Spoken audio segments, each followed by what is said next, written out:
Vous devez absolument regarder cette vidéo.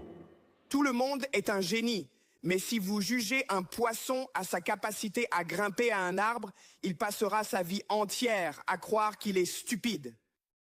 Mesdames et messieurs du jury, aujourd'hui, c'est l'école moderne qui est sur le banc des accusés. Je suis ravi que vous ayez pu venir. Non seulement elle fait grimper les poissons aux arbres, mais elle leur fait aussi redescendre et courir 10 miles. Dis-moi, école, es-tu fier de ce que tu as fait ? Transformer des millions de personnes en robots, trouves-tu ça amusant? Te rends-tu compte du nombre d'enfants qui se reconnaissent dans ce poisson? Nager à contre-courant en classe, ne jamais découvrir leurs talents, penser qu'ils sont stupides, croire qu'ils sont inutiles. Eh bien, le moment est venu, plus d'excuses. J'appelle l'école à la barre et je l'accuse de tuer la créativité, l'individualité et d'être intellectuellement abusive. C'est une institution ancienne qui a dépassé sa date d'utilité.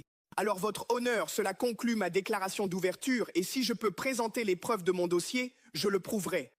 Poursuivez. Voici un téléphone moderne. Vous le reconnaissez? Voici un téléphone d'il y a 150 ans. Quelle différence! Voici une voiture d'aujourd'hui et une d'il y a 150 ans. Grosse différence, non? Écoutez ça. Voici une salle de classe d'aujourd'hui et voici une classe d'il y a 150 ans. Oh, N'est-ce pas honteux? En plus d'un siècle, littéralement rien n'a changé et pourtant, vous prétendez préparer les élèves pour l'avenir? Mais avec de telles preuves, je dois demander, préparez-vous les élèves pour l'avenir ou pour le passé? J'ai enquêté sur vous. Vous avez été conçus pour former des gens à travailler à l'usine, d'où vous placez les élèves en rangée droite et leur dites « Restez tranquilles, levez la main si vous voulez parler ». Donnez-leur une courte pause, puis 8 heures à leur dire quoi penser. Faites-les aussi se concurrencer pour obtenir un A, la lettre qui détermine la qualité d'un produit, d'où la mention A pour la viande. Les temps étaient différents. Nous avons un passé. Je ne suis pas Gandhi. Aujourd'hui, on n'a plus besoin de fabriquer des robots zombies. Le monde a évolué et nous avons besoin de personnes créatives, innovantes, critiques, indépendantes, connectées. Chaque scientifique dira qu'aucun cerveau n'est identique. Tout parent confirmera. Alors pourquoi traitez-vous les élèves comme des moules à biscuits, imposant le même format? Surveillez langage. Désolé, votre honneur, mais si un médecin prescrivait exactement le même médicament à tous ses patients, les conséquences seraient tragiques. Beaucoup de gens tomberaient malades. Et pourtant, à l'école, c'est exactement ce qui se passe. Cette faute professionnelle, éducative, où un enseignant se tient devant 20 enfants, chacun ayant des forces différentes, des besoins différents, des talents différents, des rêves différents, et vous enseignez la même chose de la même façon, c'est horrible. Mesdames et messieurs, l'accusé ne devrait pas être acquitté. C'est peut-être l'un des pires crimes jamais commis.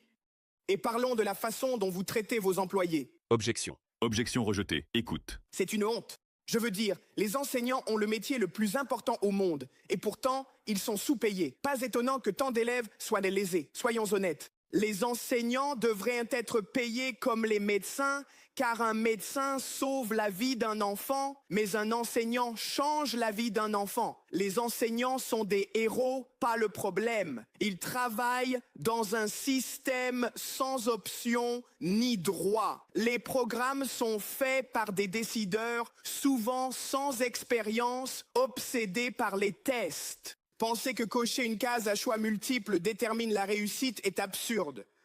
En fait, ces tests sont trop cruels pour être utilisés et devraient être abandonnés. Mais ne vous fiez pas qu'à mon avis. Frédéric J. Kelly, l'inventeur des tests standardisés, a dit « Ces tests sont trop cruels pour être utilisés et devraient être abandonnés ». Mesdames et messieurs du jury, si nous continuons sur cette voie, les conséquences seront fatales. Je n'ai pas beaucoup de foi dans l'école, mais j'ai foi en l'être humain. Et si nous pouvons personnaliser les soins de santé, les voitures et les pages Facebook, alors il est de notre devoir d'en faire autant pour l'éducation. Améliorons-la, changeons-la, débarrassons-nous de l'esprit d'école, car cela ne sert à rien, à moins que nous ne travaillions à révéler l'esprit de chaque élève. Voilà ce que devrait être notre mission. Plus de Common Core. À la place, atteignons le cœur de chaque élève dans chaque classe. Bien sûr, les mathématiques sont importantes, mais pas plus que l'art ou la danse. Offrons à chaque talent une chance égale. Je sais que ça ressemble à un rêve, mais des pays comme la Finlande font des choses impressionnantes et ont des journées d'école plus courtes. Enseignants salaire décent, les devoirs sont inexistants et ils privilégient la collaboration plutôt que la compétition. Mais voici le plus surprenant, les garçons et les filles. Leur système éducatif surpasse tous les autres pays du monde. D'autres endroits comme Singapour réussissent rapidement. Des écoles comme Montessori, des programmes comme la Khan Academy. Il n'existe pas de solution unique, mais avançons, car même si les élèves ne représentent que 20% de notre population, ils constituent 100% de notre avenir.